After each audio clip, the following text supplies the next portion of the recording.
Bismillahirrahmanirrahim. Assalamualaikum warahmatullahi wabarakatuh. Welcome back to Reading I am Marceli.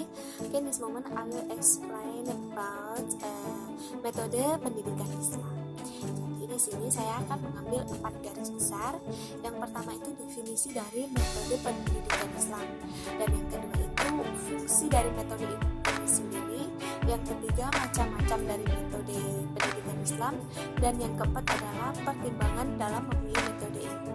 Jadi di sini saya akan menjelaskan satu persatu dari pengertian macam-macam metode yang telah saya jelaskan tadi. Baik, di sini saya akan menjelaskan dari yang satu, yaitu definisi dari metode. Metode di sini itu terbagi menjadi 2 pengertiannya, yaitu baik secara metode meta dan modus, yang artinya meta melalui dan modus itu jalan. Jadi artinya suatu jalan yang dilalui untuk mencapai suatu tujuan. Menurut Minarno Sukamit mendefinisikan bahwa metode adalah cara yang di dalam fungsinya merupakan alat untuk mencapai suatu tujuan.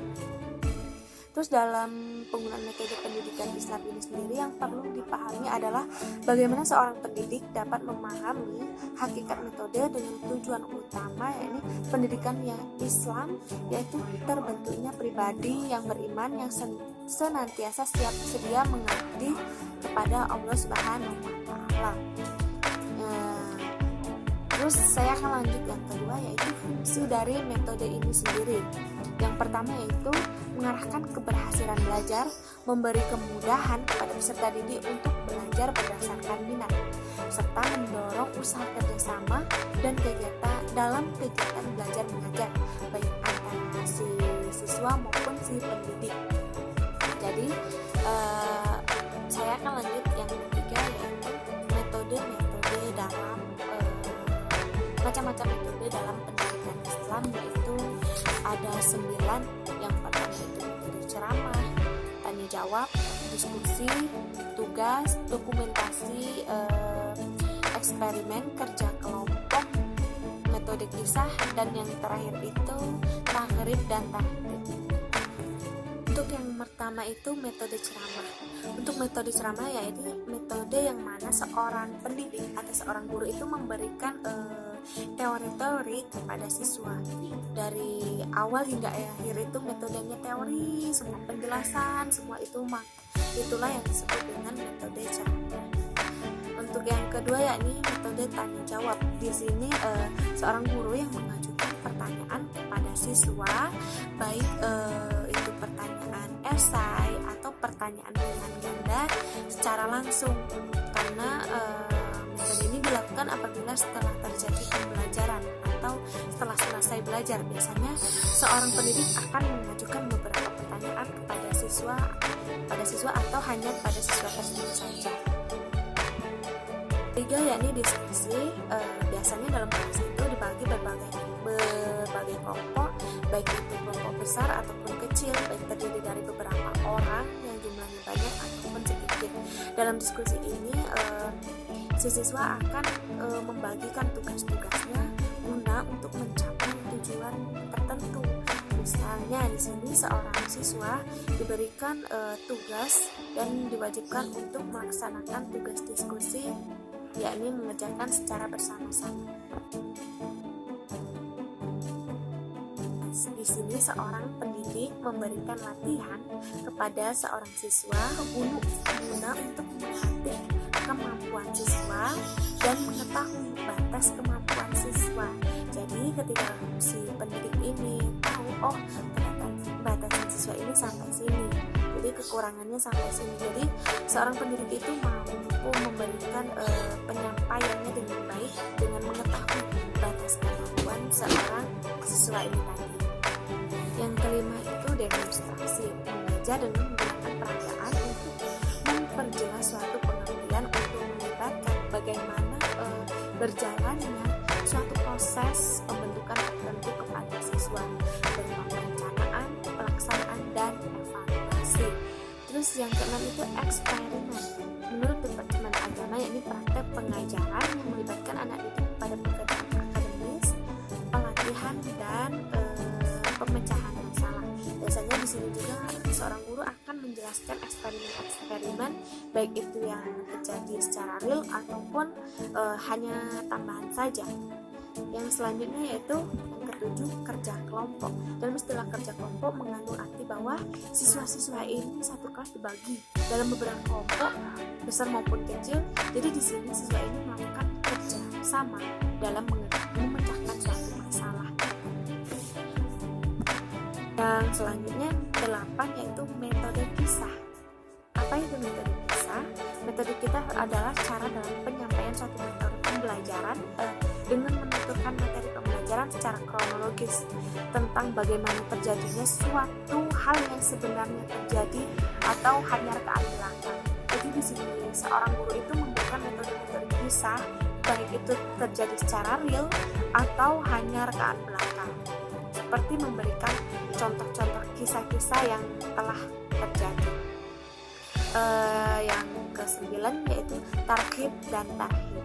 Metode ini disebut metode ancaman atau intimidasi kepada siswa, yaitu suatu metode pendidikan dan pengajaran dengan cara pendidik memberi hukuman atas kesalahan yang dilakukan peserta didik. Metode ini sangat penting karena dengan adanya metode ini siswa ini dituntut agar menjalankan suatu metode pembelajaran itu dengan baik. Karena apa?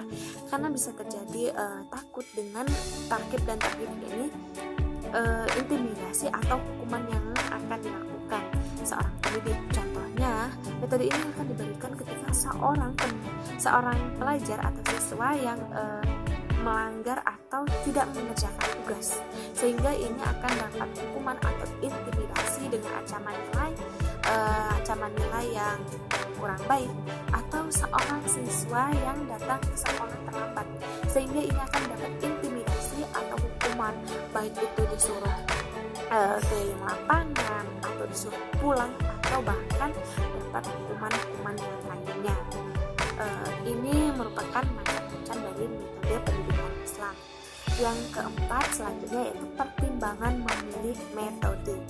Jadi pertimbangan memilih metode ini terbagi menjadi 4. Yang pertama yaitu karakter materi pembelajaran, yang kedua ketersediaan sarana belajar, yang ketiga kemampuan dasar siswa, dan yang keempat ada alokasi waktu pembelajaran. Jadi di sini saya akan menjelaskan 4 pertimbangan memilih metode ini. Untuk yang pertama yaitu karakter materi pelajaran. Setiap mata pelajaran memiliki karakteristik tersendiri hingga perlu disampaikan pada siswa dengan menggunakan metode tertentu. Jadi termasuk dalamnya tujuan pembelajaran yang hendak dicapai dari pembelajaran tersebut. Misalnya mata pelajaran ini bersifat ekstra, lebih tepatnya menggunakan metode eksperimen dan demonstrasi. Ini yang dimaksud dengan karakter materi pelajaran. Yang kedua yaitu ketersediaan sarana belajar, yaitu berupa alat, sarana, media yang tersedia di sekolah sangat mengaruhi penggunaan metode belajar.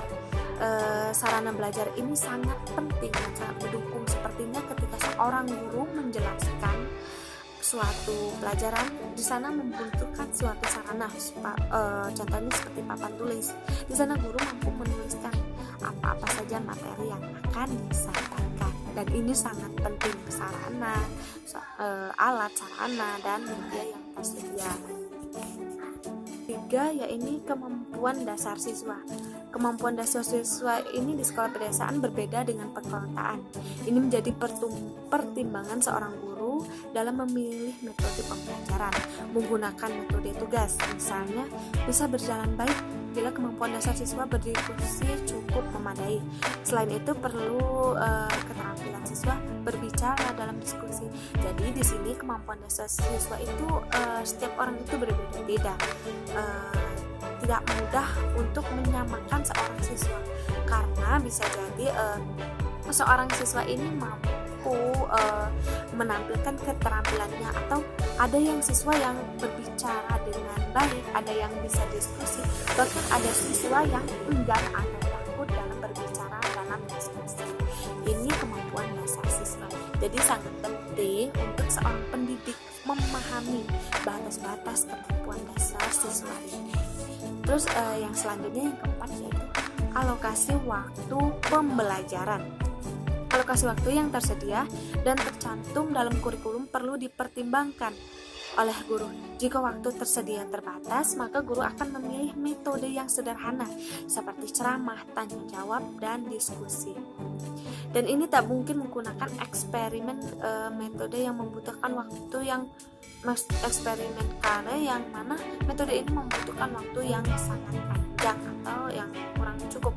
Jadi alokasi waktu pembelajaran ini harus diperhatikan penting oleh seorang pendidik, karena dengan ini seorang pendidik harus paham hari ini umpamanya akan menjelaskan metode yang menjelaskan pelajaran ini. Jadi pelajarannya ini cukup nggak dengan waktu ini. Jika waktunya singkat, maka seorang guru harus memberikan metode ceramah, tanya jawab, dan diskusi. Mungkin hanya itu saja yang dapat saya sampaikan dalam metode